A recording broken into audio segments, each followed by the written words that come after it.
কুষ্টিয়ার কুমারখালীতে আন্তর্জাতিক নারী দিবস উদযাপন উপলক্ষে মানববন্ধন কর্মসূচি পালিত।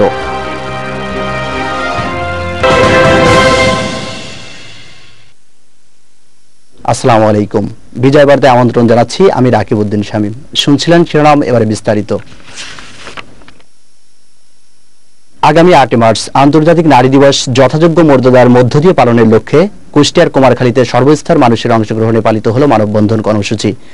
নারীর প্রতি সকল সহিংসতা দূর করে আনন্দময় জীবনযাপনের আহ্বান জানানো হয় মানববন্ধনের আলোচনায়।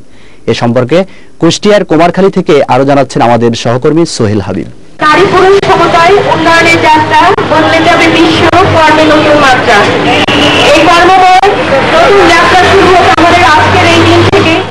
নারীর প্রতি সকল সহিংসতা রোধের জন্য এভাবে প্রত্যাশা জানিয়ে শুরু হয় আলোচনা পর্ব। আগামী 8 মার্চ আন্তর্জাতিক নারী দিবস যথাযোগ্য মর্যাদায় উদযাপনের লক্ষ্যে রবিবার সকালে কুষ্টিয়া রাজবাড়ী সড়কের কুমারখালী বাস স্ট্যান্ডে অনুষ্ঠিত হয় মানববন্ধন কর্মসূচি।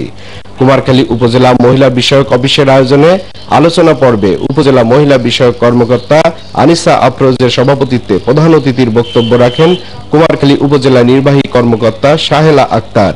আলোচনা করেন উপজেলা কৃষি কর্মকর্তা সেলিম আহমদ, সদকি ইউনিয়ন পরিষদ চেয়ারম্যান আব্দুল মজিদ, উপজেলা মুক্তিযোদ্ধা কমান্ডার মোকাদ্দেস হোসেন, নাগরিক পরিষদের সভাপতি আকরাম হোসেন, কুমারখালী প্রেস ক্লাবের সভাপতি কবি বাবলু জোয়ারদার, ব্র্যাকের আইন সহায়তা কর্মকর্তা আসাদুজ্জামান, মুক্তির উপজেলা প্রজেক্ট কর্মকর্তা খন্দকার মুস্তাফিজুর রহমান, নিজেরা করির অঞ্চল সমন্বয়ক কামাল হোসেন, মহিলা পরিষদের সহসভাপতি হোসনে আরা রুবি, সাধারণ সম্পাদক রওশনারা বেগম, স্কুল শিক্ষার্থী সাদিয়া সুলতানা অ্যানি সহ অন্যরা।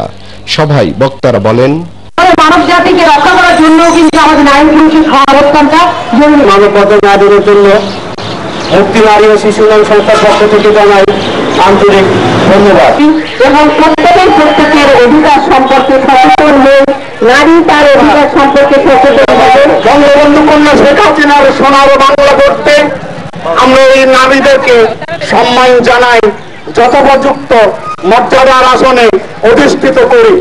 মানববন্ধন কর্মসূচি সফল করতে বিভিন্ন শ্রেণী পেশার মানুষের পাশাপাশি অংশ নেন মুক্তিযোদ্ধা সংসদ, উপজেলা প্রশাসনের বিভিন্ন দপ্তর, সামাজিক প্রতিরোধ কমিটি, ব্র্যাক, মুক্তি নারী ও শিশু উন্নয়ন সংস্থা, নিজেরা করি, মহিলা পরিষদ, কুমারখালী প্রেস ক্লাব, কুমারখালী বালিকা মাধ্যমিক বিদ্যালয়ের শিক্ষার্থীবৃন্দ।